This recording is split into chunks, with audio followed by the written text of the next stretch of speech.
বিয়ের পর বিয়ের দিন রাত্রে বাসর ঘর হয়, অর্থাৎ মেয়ের বাড়িতেই, আমাদের বাঙালি বিয়েতে বিশেষ করে মেয়ের বাড়িতেই থাকা হয়, সেখানে হই হুল্লোড় মজা ঠাট্টা করা হয়। কিন্তু মনসামঙ্গল কাব্যে যে উল্লেখ পাওয়া যায় সেখানে কিন্তু বিবাহ বাসর হয়নি। কেন হয়নি? কারণ লক্ষিন্দর বেহুলার উপর একটি অভিশাপ ছিল।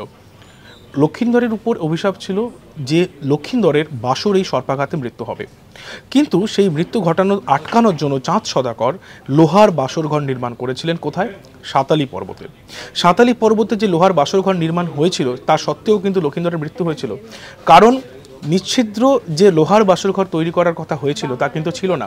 মা মনসা বিশ্বকর্মাকে ভয় দেখিয়ে যে কামিলা তৈরি করছিলেন লোহার বাসরঘর, তাকে ভয় দেখিয়ে আঙুলের সমান একটা আংটি যতটা ব্যাস থাকে সেই সমান একটা ছিদ্র তৈরি করে, যার মধ্যে দিয়ে সাপ প্রবেশ করতে পারে।